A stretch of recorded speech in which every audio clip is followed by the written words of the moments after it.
আজকের কই, আজকে কোথায় সেসব সেলিব্রিটি অভিনেতারা, বড় বড় অভিনেতারা, সেলিব্রিটিরা কোথায় আজকের যে হামে এত শিশু মরছে, আজকে তো কোনো সেলিব্রিটি কথা বলছে না, আজকে কোনো অভিনেতা কথা বলছে না। সেই দিন তারাই ষড়যন্ত্র করে, তারা নিজেরাই মেটিকুলাস ডিজাইনের মাধ্যমে শিশুদের মেরেছে, ছোট ছোট স্কুল ছাত্রদের মেরে আপনাদের দেখাইছে যে দেখো প্রশাসন মারছে, আর আপনারা রাস্তায় নেমে গেছেন। আজকে তো অভিনেতারা আসছেন না। আজকের যে হামে মরছে, এই ইনোসেন্ট মেটিকুলাস ডিজাইন যে হামের টিকা বিক্রি করে খাইছে, হামের টিকা দেয় নাই, তার কারণে হামে শিশুরা মরছে। আজকে আপনাদের বিবেকে নাড়া দেয় না? আজকের অভিনেতারা রাস্তায় আসেন না কেন? আজকে কথা বলেন না কেন সেলিব্রিটিরা? অভিনয়, সবই অভিনয়। It's amazing, meticulously designed thing. It's not just suddenly came, it's not like that. Very well designed. জুলাইয়ে ম্যাটিকুলাস ডিজাইনে পরিকল্পিত শিশু হত্যার চিত্র দেখে রাজপথে সরব হয়েছিল মিডিয়া জগতের অনেক পরিচিত নামি দামি মুখ। জনপ্রিয় ছোট পর্দার অভিনেতা মোশাররফ করিম, সঙ্গীতশিল্পী পার্থ বড়ুয়া, বড় পর্দার অভিনেতা সিয়াম আহমেদ, অভিনেত্রী বাঁধন, স্পর্শিয়া, মিথিলা সহ মিডিয়া পাড়ার পরিচিত মুখরা সেদিন রাজপথে নেমে এসে শিশু হত্যার বিচার চেয়েছিল।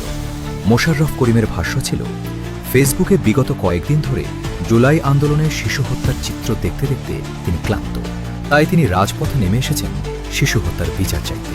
অথচ বাংলাদেশে বিগত 3 মাস যাবৎ ধরে শিশুদের হামের টিকার অভাবে বহু শিশুর মৃত্যু একটি গুরুতর বিষয় হয়ে দাঁড়িয়েছে। প্রতিদিন হামে আক্রান্ত হচ্ছে অজস্র শিশু। সরকারি বেসরকারি হিসেব মিলিয়ে শিশু মৃত্যুর সংখ্যা 400-র কাছাকাছি। হামে আক্রান্ত এসব শিশুর মৃত্যুর মারা যাচ্ছে আগামীর সম্ভাবনাময় বাংলাদেশ। বাবা তার সন্তানকে বুকে নিয়ে এক হাসপাতাল থেকে আরেক হাসপাতালে ছুটছেন। মা তার দুধের শিশু সন্তানকে হারিয়ে আর্তনাদ করছেন। এই হৃদয় বিদারক চিত্র বর্তমান বাংলাদেশের স্বাভাবিক চিত্রে পরিণত হয়েছে। বাংলাদেশ যেন পরিণত হয়েছে এক মৃত্যু উপত্যকায়। অথচ এই শিশুদের মৃত্যু নিয়ে নীরব মিডিয়া পাড়ার সেসব পরিচিত মুখ, যারা জুলাইয়ে সরব ছিল, এখন হামে আক্রান্ত শিশুর মৃত্যু দেখতে মোশাররফ করিমের ক্লান্তি আসে না। অর্চিতা, স্পর্শিয়ারা এই শিশু মৃত্যু উপত্যকায় এখন সন্তান জন্ম দিতে চান। শিশু মৃত্যুতে বাঁধনদের চোখে এখন আর কান্না আসে না। না, তাদের ফেসবুক পেজে আছে এই সংক্রান্ত কোনো পোস্ট, আর না আছে কোনো বিবৃতি। তবে কি তাদের কাছে মানবতা সিলেক্টিভ? যদি সিলেক্টিভ মানবতা না হয়, তবে শিশুদের এমন পরিকল্পিত নির্মম মৃত্যুর জন্য কেন অভিনেতারা সরব হবেন না? অথচ ইউনেস্কো এবং WHO দ্বারা বিভিন্ন বিবৃতিতে বলা হয়েছে, বাংলাদেশের হামের টিকা সংকটে শিশু মারা যাওয়ার ঘটনা কোনো সাধারণ ঘটনা নয়, বরং এটি পরিকল্পিত হত্যা। এই পরিকল্পিত শিশু হত্যার জন্য ইউনুস ও নূরজাহান বেগমই দায়ী, তা আজ বাংলাদেশের মানুষের কাছে স্পষ্ট। তবুও কেন জুলাইয়ে সরব মিডিয়া পাড়া আজ ইউনুস নূরজাহান গং কর্তৃক শিশু গণহত্যা নিয়ে নীরব? দর্শক, আমাদের প্রশ্ন।